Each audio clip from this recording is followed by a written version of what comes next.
মাত্র 1.5 কাপ চালের ব্যাটার বানিয়ে 3 ধরনের চিতই পিঠা বানিয়ে নিলাম। দেখতে মাশাআল্লাহ যতটা সুন্দর হয়েছে, চোখ তো শান্তি পাবেই, সাথে কিন্তু পেটও শান্তি পাবে, এতটাই হেলদি এই পিঠাটা।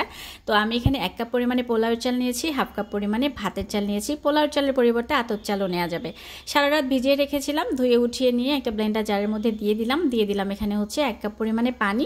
প্রথমে বেশি পানি দিয়ে পাতলা করতে যাবেন না, তো প্রথমে কম পানি দিয়ে এটাকে ভালোভাবে একটা ব্যাটার রেডি করে নিতে হবে। একটু হাই পাওয়ারের ব্লেন্ডার হলে খুব সুন্দর স্মুথ একটা পেস্ট তৈরি হবে, যে দেখতে পাচ্ছেন। ব্লেন্ডার যদি হাই পাওয়ারের না হয়, ঠিক যতক্ষণ পর্যন্ত এরকম স্মুথ পেস্ট হবে না ততক্ষণ পর্যন্ত ব্লেন্ড করতেই থাকবেন। তো এর মধ্যে আমি হাফ চামচেরও একটু বেশি পরিমাণে লবণ দিয়ে ভালো করে মিশিয়ে নিয়েছি।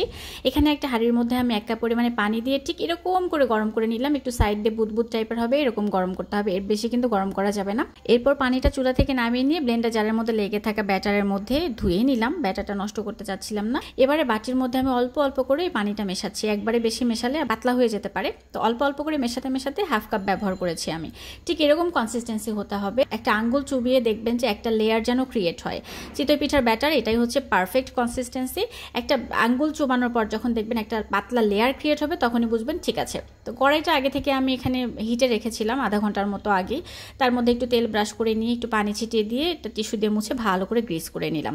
প্রত্যেকবার করার দরকার নাই, 2-3টা পিঠা বানানোর পর একবার করে এরকম গ্রিস করে দিলেই হবে। তারপরে এই যে ব্যাটারটা দিলাম, প্রথম পিঠাটাই আলহামদুলিল্লাহ খুব সুন্দর হয়েছে, দেখতে পাচ্ছেন। তো প্রথম পিঠাই সুন্দর হবে যদি একদম ফ্রেশ চালের গুঁড়া দিয়ে কিংবা ফ্রেশ এরকম চাল ভিজিয়ে রেখে ব্লেন্ডারে ব্যাটার বানিয়ে যদি আপনারা চিতই পিঠা বানান। চিতই পিঠার এটা কিন্তু একটা টেকনিক, সবসময় ফ্রেশ চালের গুঁড়া দিয়ে এই পিঠাটা বানানোর চেষ্টা করবেন, তাহলে দেখবেন যে কোনোভাবেই আর পিঠা বানাতে ফেল হওয়ার সম্ভাবনা থাকবে না।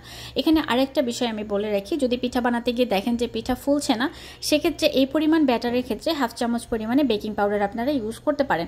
আমার যদিও লাগে নাই, আমি খুব সুন্দর করে ব্লেন্ড করেছিলাম, যে কারণে পিঠাগুলো প্রত্যেকটাই খুব সুন্দরভাবে ফুলে উঠেছে। চুলার আঁচটা মিডিয়াম টু হাইয়ের দিকে রাখবেন এবং একইভাবে রাখবেন, কমানো বাড়ানো কোনোভাবে করা যাবে না, তাহলে কিন্তু পিঠা একদম গেছে। এই পরিমাণ ব্যাটার দিয়ে কিন্তু বেশ কিছু পিঠাই হবে। আমি অলরেডি কিন্তু 2টা পিঠা খেয়ে ফেলছি, তো এটা কিন্তু আর হিসাবের মধ্যে আসে নাই। তো এবারে হচ্ছে আমার সবগুলো পিঠা মোটামুটি বানানো শেষ। এখন আমি লাস্টে যতটুকু ব্যাটার ছিল এর মধ্যে একটু সবজি ব্যবহার করলাম, একটু গ্রেট করে নেওয়া গাজর, একটু পেঁয়াজের কলি, তারপর কাঁচামরিচ সবকিছু দিয়ে ভালোভাবে ব্যাটারটাকে মিশিয়ে নিয়ে যতটুকু ব্যাটার ছিল এইটুকু ব্যাটার দিয়ে যে কয়টা পিঠা হয় আর কি, সবগুলো আমি এরকম ভেজিটেবল পিঠাই আর কি বানিয়ে নিব। এটাও কিন্তু খেতে খুব মজা লাগে, আপনারা ট্রাই করে দেখতে পারেন। তো আমার কাছে ডিম পিঠার থেকেও কিন্তু এই সবজি দিয়ে যেটা বানানো হয় এটা সব থেকে ভালো লাগে। উপরে একটু ধনেপাতা এরকম সুন্দর করে দিয়ে দিলে ধনেপাতার একটা সুন্দর স্মেল পাওয়া যায়। তো এই যে মোটামুটি আমার সবগুলো রেডি করা হয়েছে।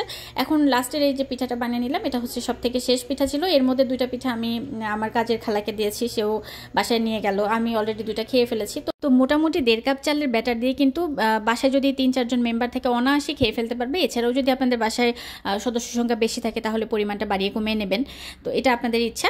কিন্তু ব্যাটারের ক্ষেত্রে ওইটা একটু খেয়াল রাখবেন যে ব্যাটারের কনসিস্টেন্সি ওরকমই হবে, একটা আঙ্গুল চুবানোর পর যেন একটা পাতলা লেয়ার ক্রিয়েট হয়। পিঠাগুলো ভেঙে দেখাচ্ছে, দেখতেই পাচ্ছেন নিশ্চয়ই কত সুন্দরভাবে ভেতর থেকে একদম জালি জালি হয়েছে, একদম শতাধিক জালি, মানে জালি গুণে শেষ করা যাচ্ছে না। প্রত্যেকটা পিঠাই খুব সুন্দর হয়েছে। পেছন সাইডটাও দেখতে পাচ্ছেন নিশ্চয়ই কোনোভাবে কিন্তু পুড়ে যায়নি। এরকম করে কড়াইটা যদি একটু গ্রেস করে নেওয়া যায়, কোনোভাবেই পিঠা কিন্তু তলানিটা পুড়বে না, আর উপর থেকে একদম খুব সুন্দরভাবে ফুলে উঠবে, এরকম জালি জালি হবে। আপনারা বাসায় অবশ্যই ট্রাই করবেন। ভিডিওটা ভালো লাগে লাইক কমেন্ট শেয়ার করতে ভুলবেন না। সবাই ভালো থাকবেন, আল্লাহ হাফেজ।